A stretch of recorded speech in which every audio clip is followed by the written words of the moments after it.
We're here the day before Valentine's Day, February 13th.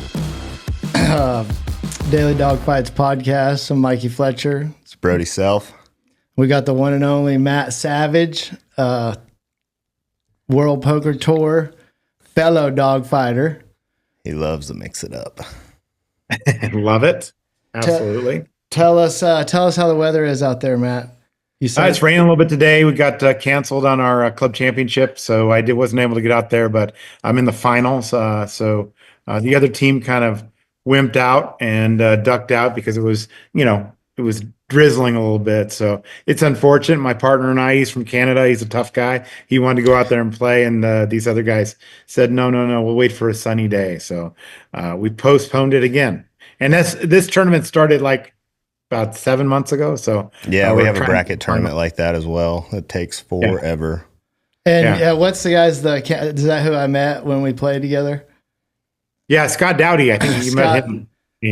Scott. Yeah, I met, for the people out there on the web, I met Matt. Brody said we were going to a wedding. I'll never forget it. It was a great day. I flew in that morning. It went to Southern Highlands, Soho. Mm-hmm. And so high. Yeah, better even for me.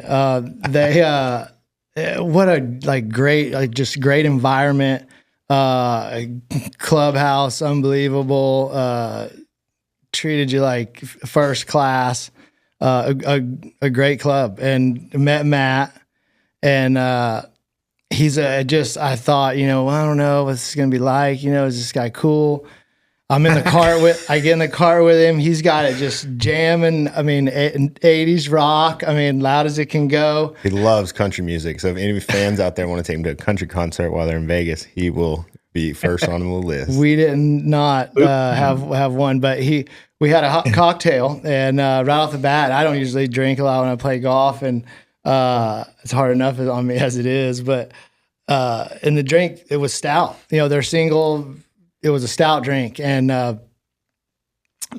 Scott was his name. Yep. Scott orders. We get on hole 3. It's 11. We had 11:30 tee times. It's probably 12:30. Scott, he gets on hole 3. He's cart girl. Orders 2 doubles, Crown and sodas, and and Matt's like, "Hey, they make them stout. Take it easy." And he looks at him and says, "Dude, I'm from Canada. I got this." And he did, and he pounded those doubles all day and smashed it around there. It was a great game we had. Yeah, it was. Yeah, great day. I met Dennis Hasbert there that day, the All-State. Oh, yeah. Really, Dennis Hasbert, yeah. Nice man, super nice. Yep. Fellow dog fighter as well, I hope one day. Yeah, so I kind of come from a little bit of a poker player, and that's how I got hooked up with Matt. As my friend Wade Warren took me to MattSavage's golf tournament for the first time, I think about 4 years ago at the Weekopah. And that was my first time to ever meet Matt. And since then, we haven't looked back, and I've had a ton of fun every time I'm around him. And he's just the joy of the room, and he's an awesome dude and loves to gamble like all of us do. And you just can't beat the times you have with him. Yeah, that was absolutely the first time I was in the bracket finals of that tournament that year. For the first time, and last time. I've never been since or before. And you were in there too, and I played with you the final day. Yep, we rode in the cart together. Just barely knew you, and I figured out right away this guy's a sandbagger. And ever since that day, you have done nothing to prove that you are a sandbagger. So it's gone the other way since we played that day. Nice. Yeah, I did have some luck at that tournament. First time there, I've won Rookie of the Year and overall champion out of 100 people. He probably has the best golf tournament that there is in the country. It's 4 rounds like the PGA Tour. Play your own ball, put it in the hole. No gimmies. Real golf. Then they have a 3-man and a 5-man scramble with Calcuttas, and it is very fun because every teammate has to hit a certain amount of tee shots. So you get down to hole 9, somebody's hitting a tee shot by themselves. And that's where it really and that's usually the guy the reason he hasn't hit a tee shot is because you guys didn't want him to hit one. Yeah. Oh, that's Yeah, there's a rough. lot of strategy to it too. We actually play different tee boxes as well in that scramble, so it makes it a little more difficult. I like to call my tournament the best handicap tournament in the country. The year that Brody won it, I think he was +7 net for 4 days. So you don't usually see that in a net tournament, but yeah, that ended up being the winner. Everybody was over par net, so Yep. I really take a lot of pride in the fact that we don't let a lot of sandbaggers get through. And even though Brody won, I think it was a 7 handicap. He really wasn't a sandbagger. He just, played the best that week and deserved to win. And you've played enough with him. He's a grinder out there. His game travels. A lot of you go to country clubs and a guy's a 5 handicap, and yeah, I feel like, man, I'm gonna get murdered, and he doesn't play that good, and he's probably gets a lot of give me 2-footers, which I don't ever get because I miss them all the time. But I think that's I love it that you have. Is that your golf tournament? Is that World Poker Tour? That's your own. The Savage Invitational, and this year will be the 30th annual At Pinehurst. Yeah, Wow. It's going to be nice. When is that? May 20th through the 25th. Yeah, May 19th through the 23rd this year. But it's always like the last week before Memorial Day. Beautiful. It'll be beautiful out there. Him calling me a sandbagger. I did hear the other day in his match play, he made 5 birdies, and then they closed him out on like 16. He ended up shooting like 98. So that I don't know, a combination of a 98 and a 5 birdies is Got 88, but yeah, 88. That doesn't. No, that was the day we much. played when you played like out of your mind. You shot like 39 on the front. Yeah, probably 49 on the back. Where That and adds do up. you move the tournament every year? Yeah, we've been to the same venue a few different times, but generally we move it around. It's never the same place 2 years in a row. How does a just say guy that. get? I wonder how a guy gets an invite to that. It's a You have long to wait know list. somebody. That's a long wait list. I did get to play this year at his You're on tournament the flag. You're on. at Black Desert in Sand Hollow. Fun fact, MySpace Tom comes to, no one knows where MySpace Tom is anymore, but he comes to Matt's tournament, and he was mine and Wade Warren's 3-man scramble partner. And he said he had never gambled before in his life. And he sent Wade Warren his entry fee for $750, and it's his MySpace Tom picture. And he's got a Venmo from MySpace Tom. I think that's pretty cool. That is pretty neat. He was a fun guy. A lot of interesting characters. I bet get to go. Well, in your job, you meet The most interesting the characters. most interesting people in the world, probably. On the reg. Yeah, we've met just so many different people, but gamblers from the smallest of small time to the biggest of big time, and there's a wide range of characters in the poker industry. Being in that industry for over 30 years, I've got to meet so many great people around the world. I've traveled all over the world with the World Poker Tour, being the executive tour director, and so it's been a pretty wild ride. And just through that and golf, I've met so many different people, and golf kind of weeds them out, right? If you're golfing with somebody, you can kind of get a read on somebody, how they are or how they act. But literally, the difference between a poker player that plays golf and a poker player that plays both golf and poker, you really can't get that read on them, because you just don't know how they're going to act when they have the club in their hand and when they're standing over a 6-foot putt to win the match, for sure. Yeah, definitely. We always say you can measure a man's soul to how he acts on the golf course when the match is on the line or he loses a big hole, and it's very true. Tell us how you got started with in the poker industry. I think that is just a very cool. Yeah, I started off as I was just turned 21 years old. I had just been working as an alarm service technician in the Bay Area. I'm from San Jose, California, but I didn't know much about electronics. And here I am being an alarm service technician and stopping by the local card room, which was called Garden City, and playing poker. And I just was bad at it. And I saw that everybody that was working there was making a lot more money than me. So I started off as what they call a chip runner. I would walk around with racks of chips in my hand and sell them to people so they could gamble. And back then it wasn't even hold'em; it was low ball, pan, and different games. And yeah, we were making a lot of money in tips back in the days. And Silicon Valley was just heating up at that time. And we had a lot of people that were coming to play poker.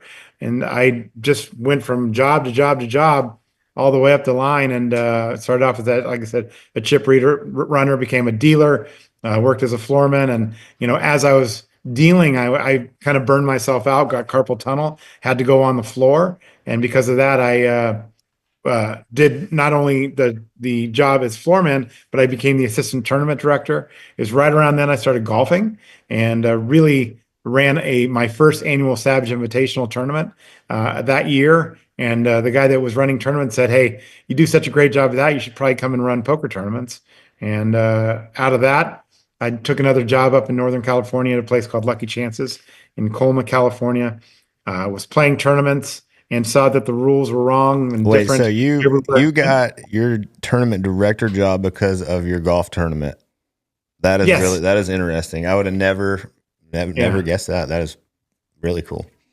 That's absolutely true. The guy, his name's Chuck Thompson, said, you should come and run these poker tournaments. And because of that, I actually was, running this golf tournament, but it was an annual thing. It wasn't back then. It was just a first time deal. But because of that, I became the tournament director up there. And by running tournaments and actually playing tournaments, I saw that the rules were different. So in 2001, I took my first trip to the World Series of Poker. Walked in there and said, "Hey, what do you guys think about standardizing the rules of poker?" And the guys kind of looked at me and said, "Nah, it's been tried before. It's never going to work. We have our own rules here."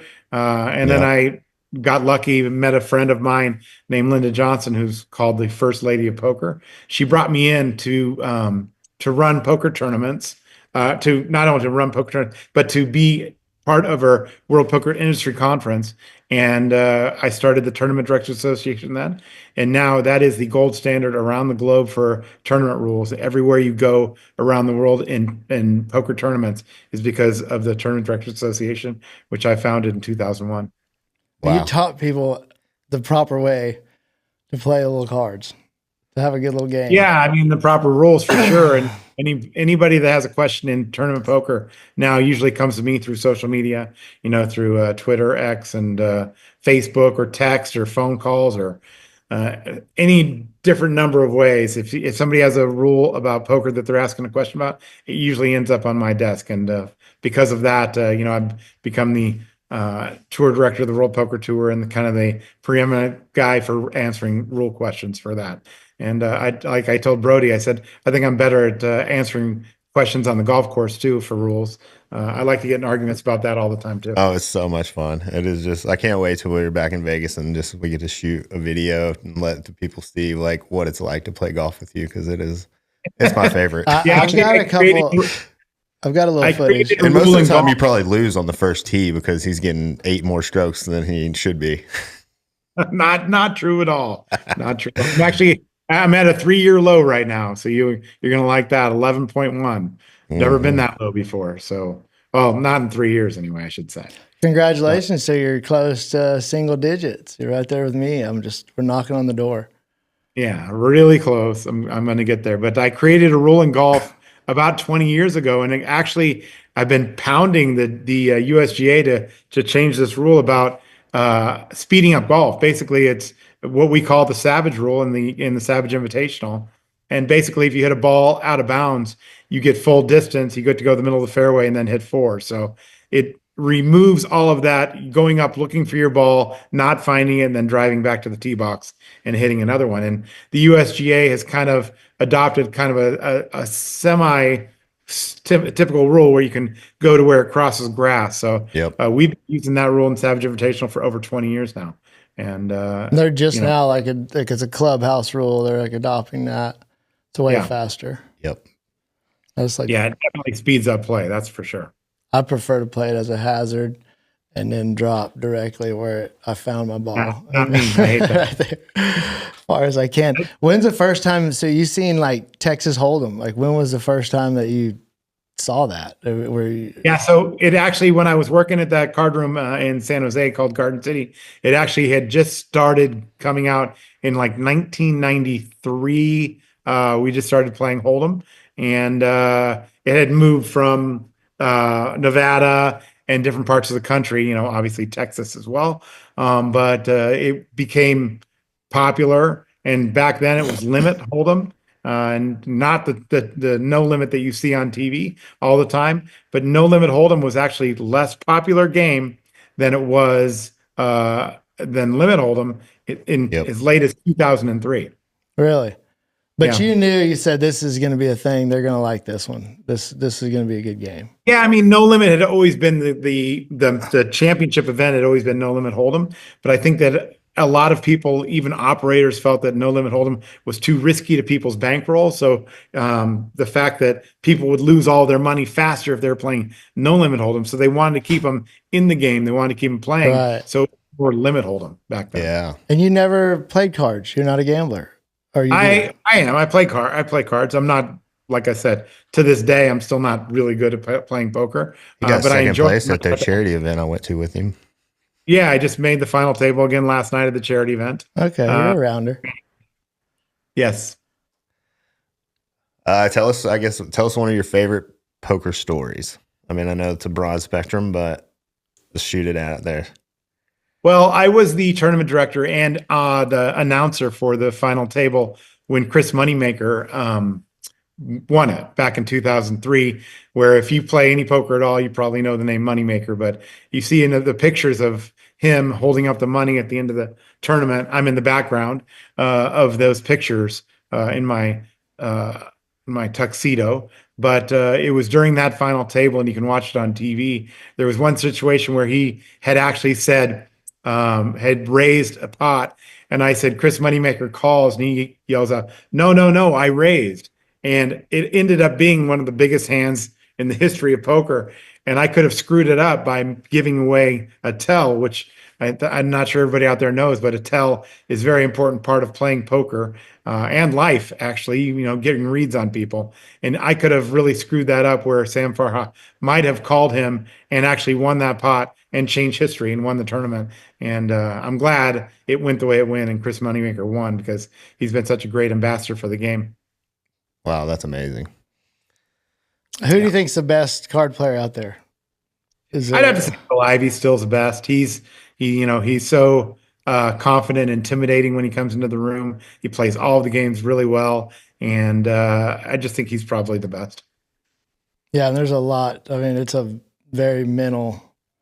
I mean, that's a grind. Those guys sit there for how long is it? Do a 12-hour sessions? What do they go for?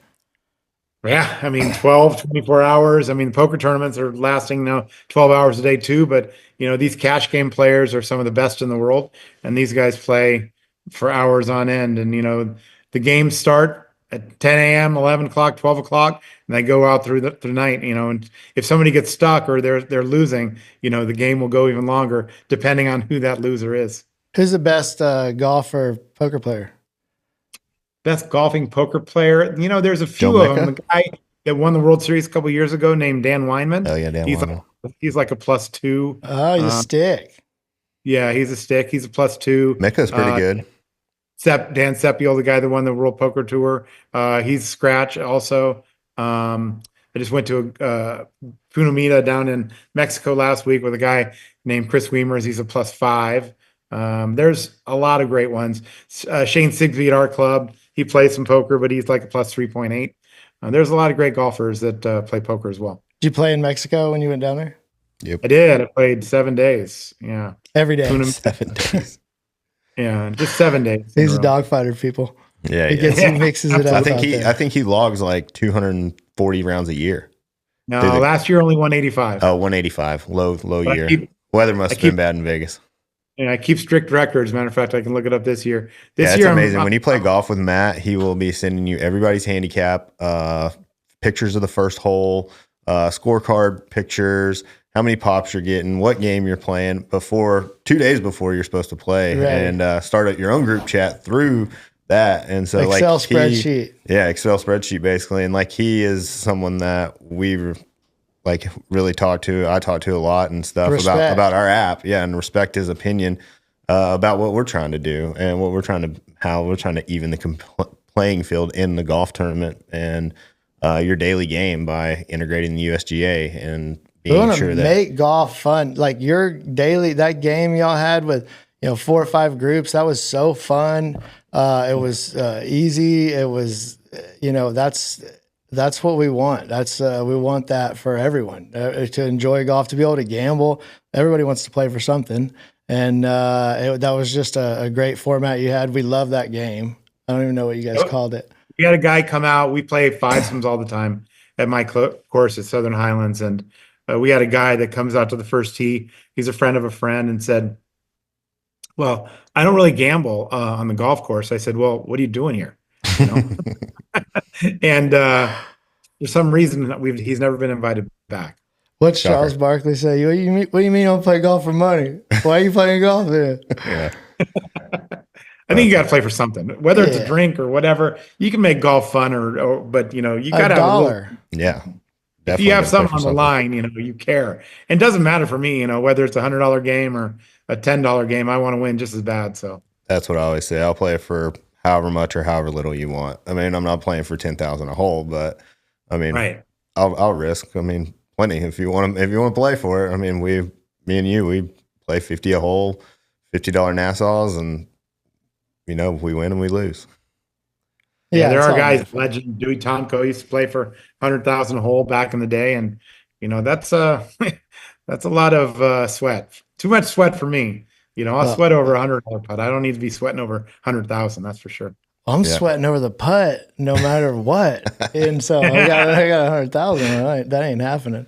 Heck yeah. Yeah, a couple hundred though will definitely get your knees knocking, and it does. It makes it so fun, and the correlation with that's why I started playing golf was because my bosses did, and I rodeoed. I didn't know what to do. I wanted to find something fun that you know blew my skirt up the same way, and all the deals were getting done at my work on the golf course, and I wanted to be a part of it. And so that's I think that it's such an amazing game because you really find out who you're playing with. You get to spend 4 hours with them and measure the man out there.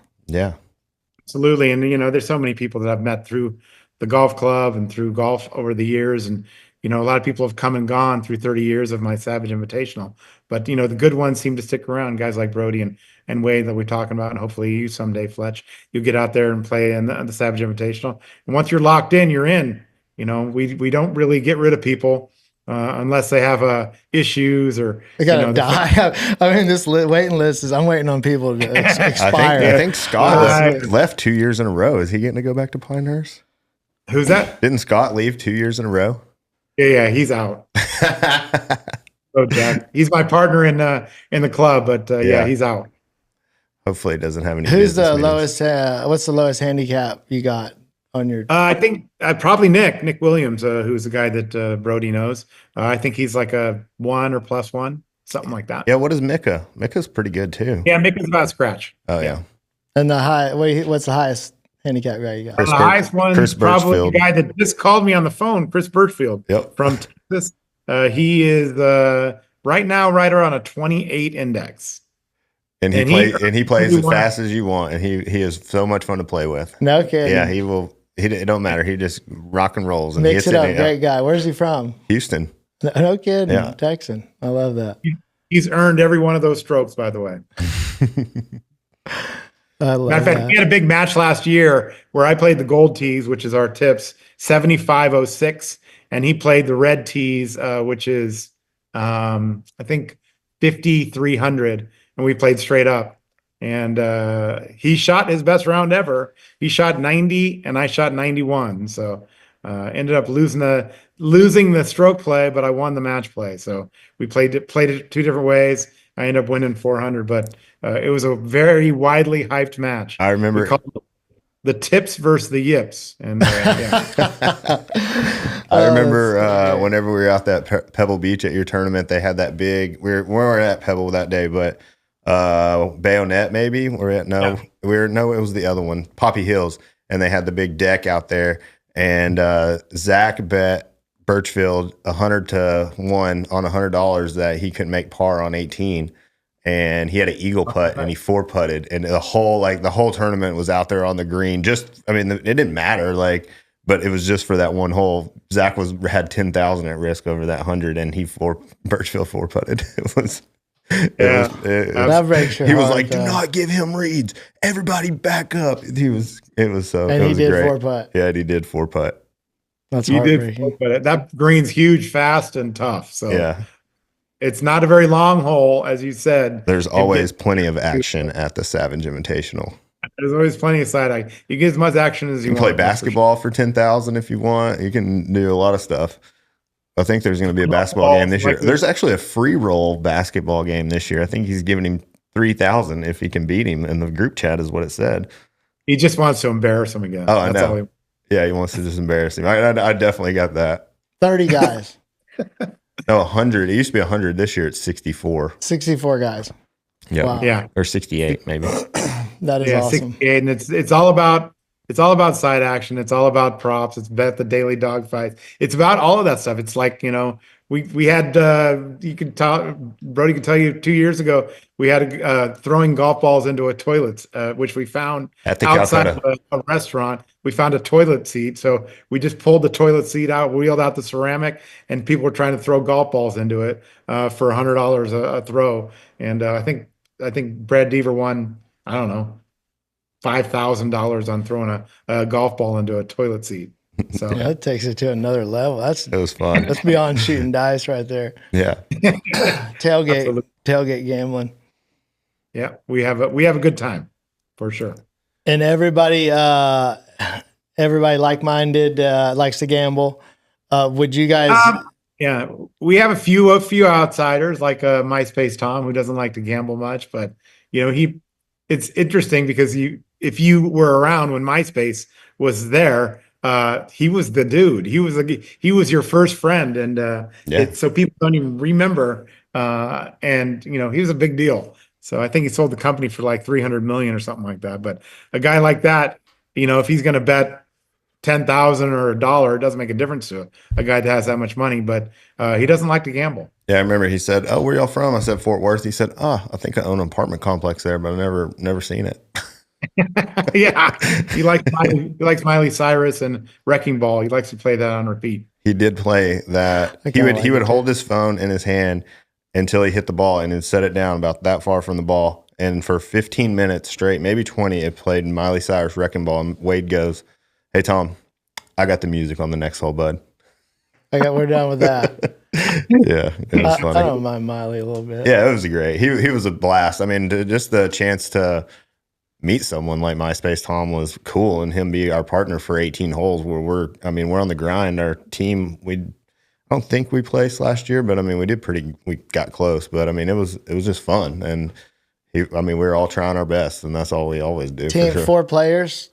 That was a 3-man. There's a 3 and a 5-man. This year it's going to be, the 4-man. It had to go down to 4 this year because it used to be 100 people and it'd be 5-man. Everybody have to hit 3 tee shots no matter what, and from different tee boxes. So your E player is from the furthest up. So if they could get the green a couple times a lot if they could just hit a drive good.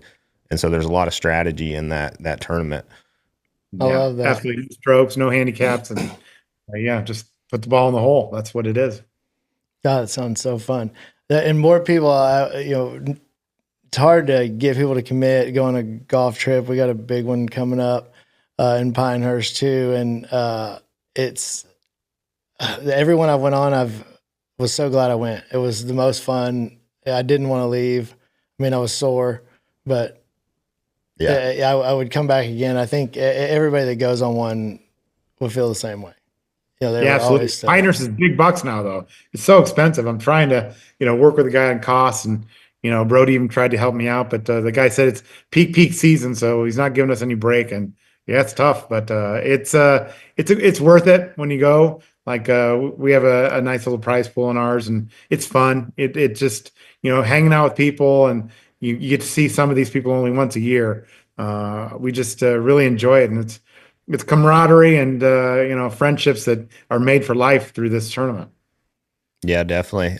Tell us a little bit about what you see like on the golf course, like gambling on the golf course, and like where it lacks of, I guess, like transparency, kind of like what we're trying to do and stuff. Because I know you have actually, like, you use the Grint a lot, and we're going to get you off of that as soon as we get one game built for you, and we're almost there. And do you use it at your tourney? No, no. Do you use any software at all? Golf Genius at his tournament. We can talk about that too, but just how he has told Grant stuff. Like he'll like be in their ear because he's Matt, and he's like bam, bam, bam, bam, like he wants things done, and so like I'm glad that he's going to be our ambassador to say, hey, you need to do this because it would be great for your app. And Definitely a pain in the ass when it comes to that stuff like that. They have one thing that you do that they don't, which is going to bring me away from the Grint, which is they don't have five sims. And, we play five sims almost every day. And their developers say not, hardly anybody plays five sims. Nobody ever asked for it but me. But I asked for it over and over and over again. And, it makes a big deal when you have a game and you want to use your app and you want to make it fair and you want to make it, accurate. You have to have all of those things, and that's the things that you guys are working on that I really love, and I think that it's going to take your app to the top when once it's done. Yeah, the little details, the being able to have a side bet, a different bet, like you said, we're playing match play and we're playing Nassau.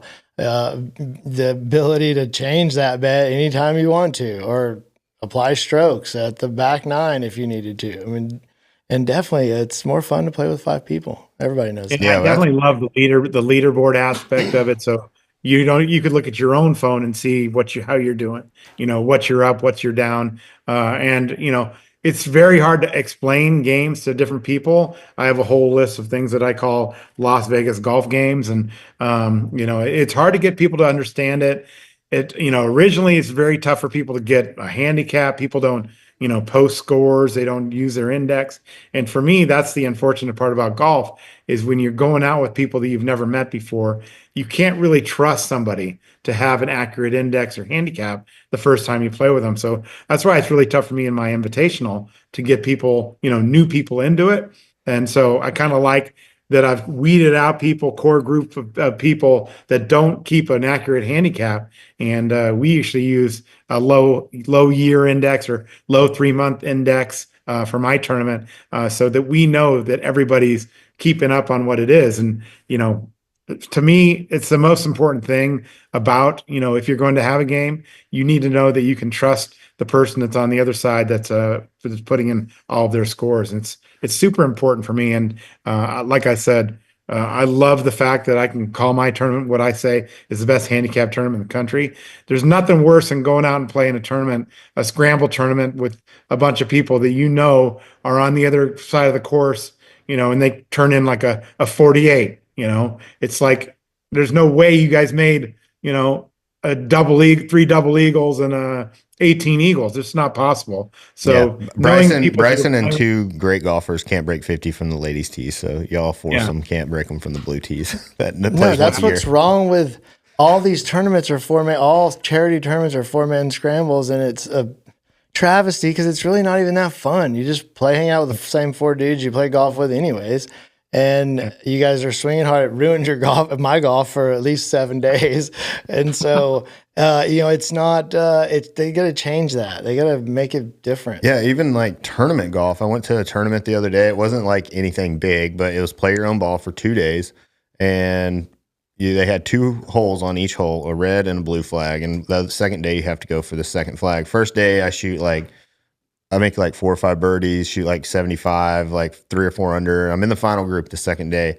First hole, the guy's giving like a 3-footer. I'm like, y'all doing this all day yesterday? I mean, we putted them out. I don't know. I'm like, so that's something too that like no matter where you're at in the stakes at a tournament, I feel like people are always like not at Matt's tournament because everyone actually truly knows, but they're giving 2 and 3 footers, and it's like.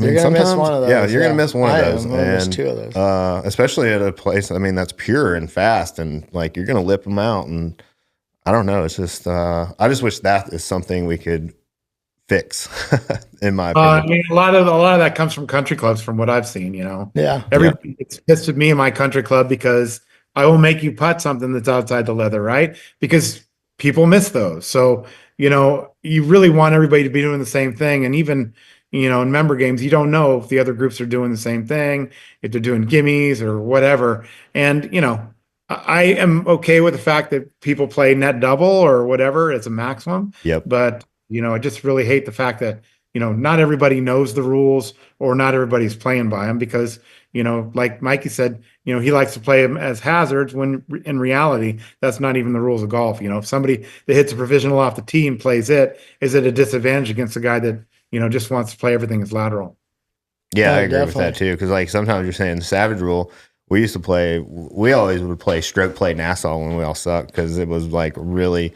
You were always in the game. A guy could take a 14, and I've seen people hit 3 or 4 out of bounds, and we're like, I guess he's hitting 9 on the tee box. Yeah, go back. He's hitting 9 on the tee box. There's no worse feeling, no better if you're watching it, and no worse if you're doing it, is driving up there and when you realize you're going to have to drive back, and that drive back to the tee box, and the other guys are coming up, and you're like, hold on, I got to try not to rip another. Then you rip that one left. What's the longest drive in golf? And that's the one when you're driving back to the tee box. And tell them, hey, sorry, I'm just going to hit another one real quick and I'll be back. Yeah, exactly. I hope with the Daily Dogfights is that more people will, because a lot of people don't log in their gin. Because you got to get on, you got to first remember my scorecard from the clubhouse, and I'm not going to do that. And so people just don't put it in. I think just forget. And now we're eliminating 4 of the other guys forgetting. We got it.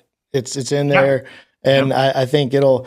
The more scores, the more true scores you put in, the more true handicap you're going to get for a person, and then people will want to play for something. And yeah, it's a value add to the country club as well, because if you got 5 groups, 4 groups, whatever it is, even one group, someone has to sit there at your club every day, and you turn your scorecard in. They have to enter them. That's something that it's 2025. The person that you're paying to pick balls or run your pro shop doesn't need to be doing that.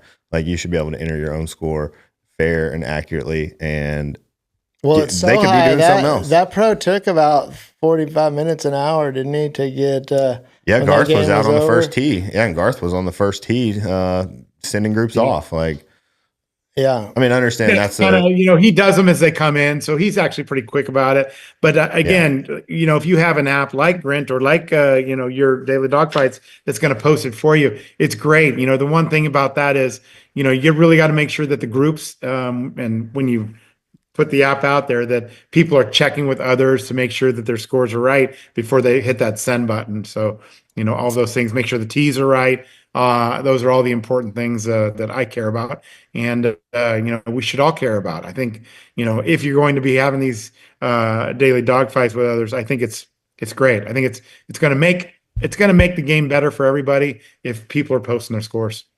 I totally agree. Like, from roping, I mean, basically they give you a handicap in roping, and your winnings and your timing, it does raise or lower your number, but we actually still don't know how it works. Yeah, we actually still don't know how it works, but everybody still enters later, because it's just like a group of Democrats that choose your number for you, and they choose when you win or when you lose, not when you win or lose, but they choose if you go up or down, and you're like, okay, how? Like, I have entered $10,000 worth in the last 2 months. I haven't won anything. Y'all should lower my number.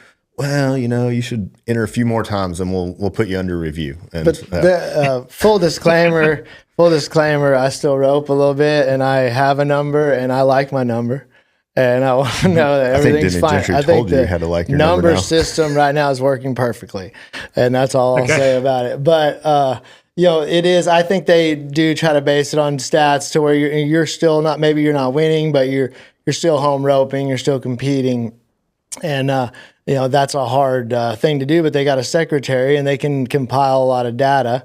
And that's, what we're trying to do, basically, is compile a lot of data on a guy where you can pull him up on our app and see, this guy's won a lot more than he's lost. And, his handicap looks legit, got a lot of scores in here. I'm maybe stay away from him and try this other guy over here. It looks like he loses every single time. Yeah, the history. You can look back at their history a little bit and see that they win and lose. Like mine right now, I think I got 42 matches. Overall, I'm up $600. So, I mean, for 42 times, that's pretty accurate. You're going to win and you're going to lose. What do they call that, Matt? A fish? Is that in the gambling world? Is that what you are? Reeling them in. Yeah, I'm reeling them in here. Absolutely. Love it.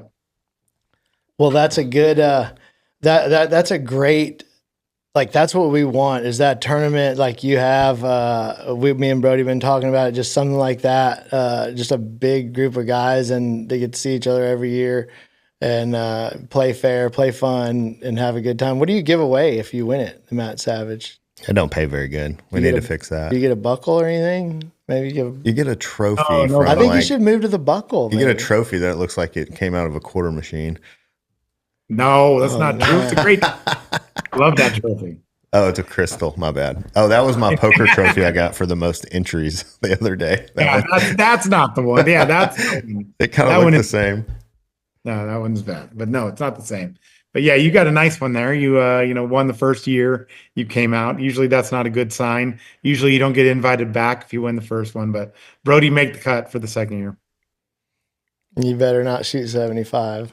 You donated back. But yeah, there's prize money. We do usually do closest to the pins, low net. We have brackets, which is match play. We have the Calcutta. We have the scramble. We have all kinds of things going on. Tons of gambling amongst ourselves, obviously. Yeah, the Calcutta usually pays, the 3-man usually pays about $20,000 to win first, and the big Calcutta usually, if you win first outright, it usually pays over $100,000, right, for the team? Something like that. Yeah, I think we split first 3 ways a couple years ago, and we split $60,000 over there. I hit a 3-wood out of a bunker to like 5 feet on the last hole. That was fun. I'll never forget that. So no, who cares about the trophy, really? Yeah, you don't get a trophy when you win the scramble. Yeah, there's no trophy in the scramble, which is fine.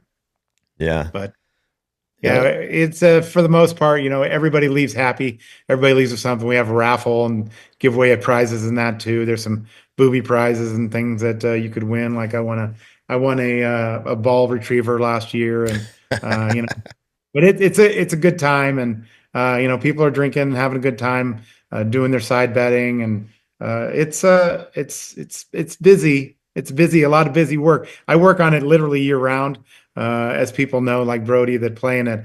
I've been going back with Pinehurst on different things, dinners, and where we can meet up, and courses we're going to play, and that's the exciting part of it for me. I don't make anything from it. I don't even pay for my own buy-in out of it, but it's a passion for me, is doing that. Same passion I've had for poker for many years and for poker tournaments, but it's about the people more than anything, meeting those people, and these lifelong friendships that I've made through golf, through poker, and that, the like. It's really been a big part of my life, and I look forward to it every year.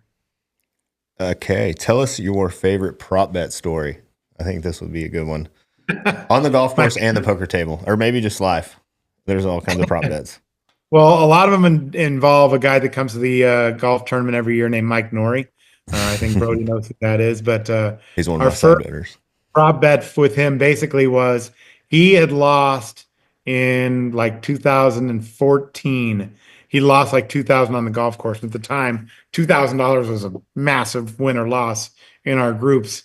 So we were playing in a place called Black Gold, which is in Yorba Linda, California. I was working at the Commerce Casino, which is in East LA. And we all said, well, I said, what do you guys think? Nori, if you walk back to the casino, we'll let you wash that debt. You owe $0. It was 23 miles. And it was about 2:00. And he said, okay, I'll do it. We're like, wait, we just gave up $2,000? Well, we got to do it. We got to let him do it. So he was walking through East LA in the middle, early evening into the night to get that debt washed, $2,000.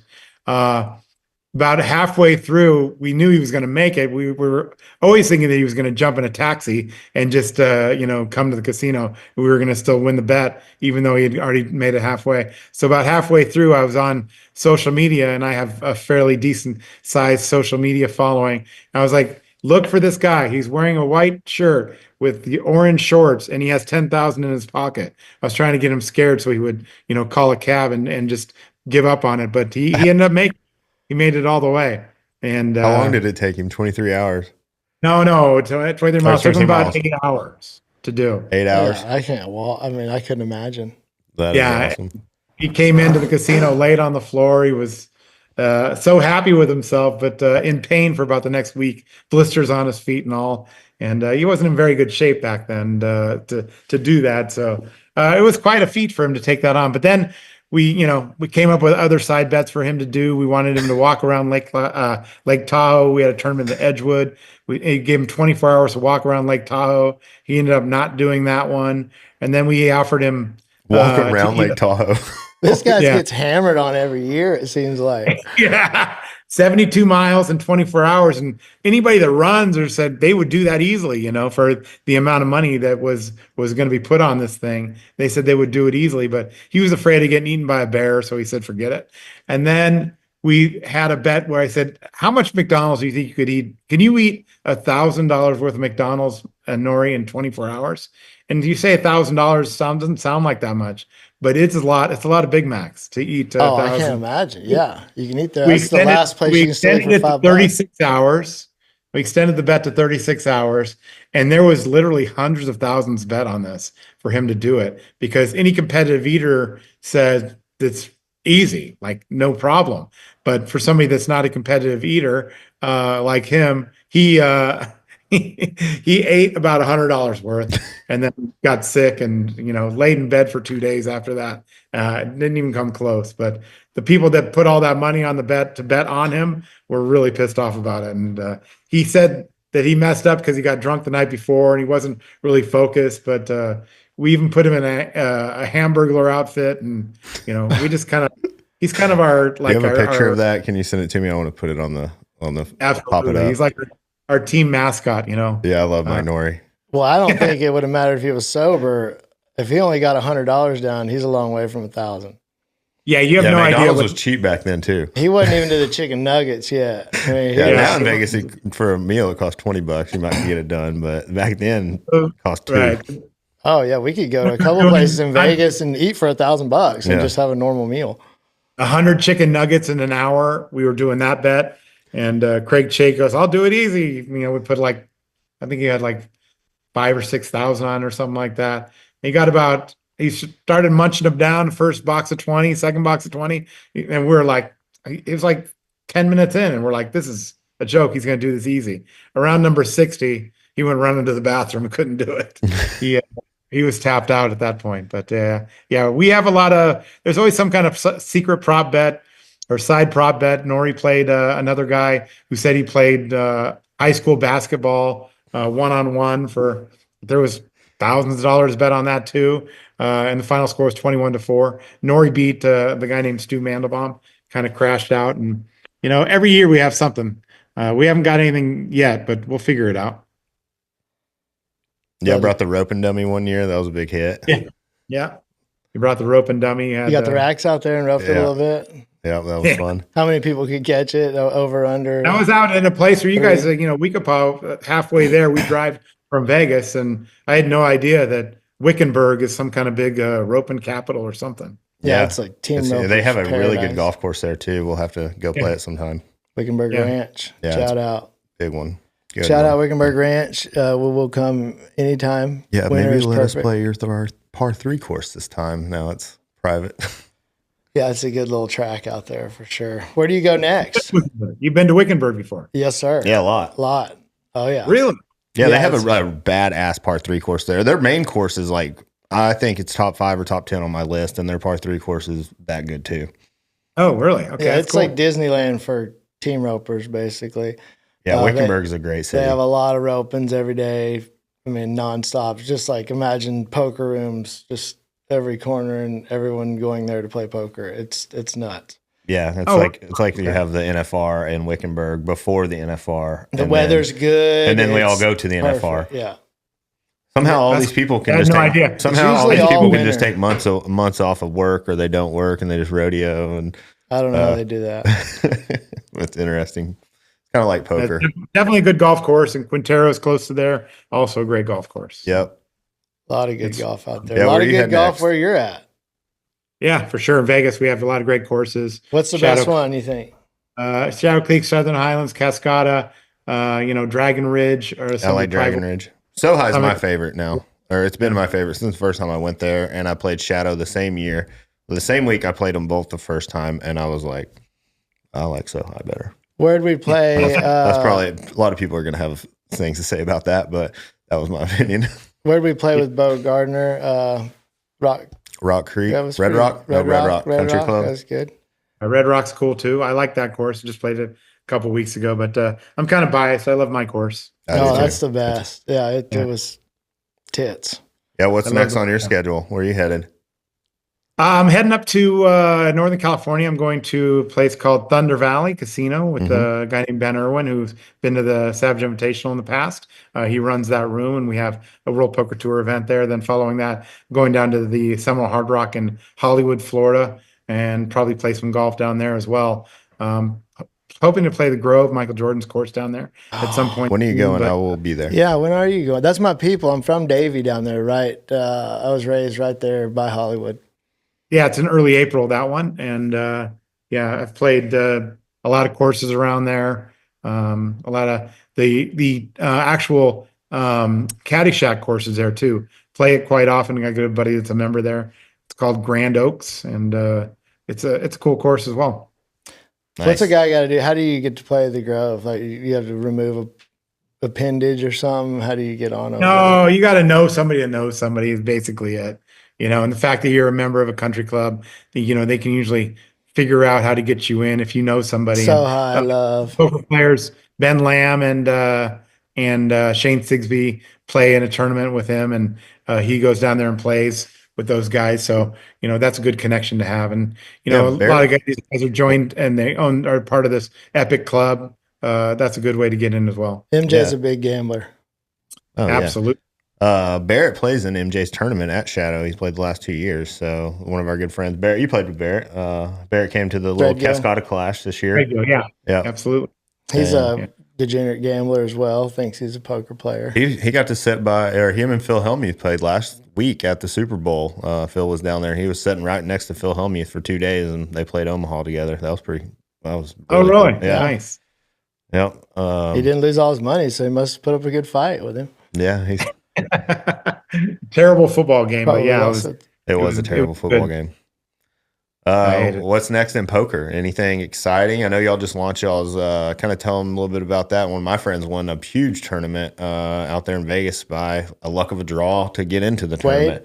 No, Chase Yeah, Bricker. the World Poker Tour has started WPT Club Gold, and we are doing a lot of things with it's not strict online poker, but it's more of a sweepstakes model, and that'll be coming out, and you'll be able to see that and play hopefully from your home in Texas and around the country, and it's going to be in Canada as well. And we had a free roll where somebody drew a lucky seat to win a seat to the $5 million free roll. And it turns out a friend of, Brody's and Wade's ends up winning this thing. Chase Bricker from Texas takes home the $1 million check by winning that event. And it was really, really cool to see, somebody that's such a good guy, and he was so well-spoken, and happy to see him win that. And it was real exciting for a lot of people. There's a lot of first-time players in that thing, and that's kind of the goal of our new product with Gold, that we're going to have a lot of new players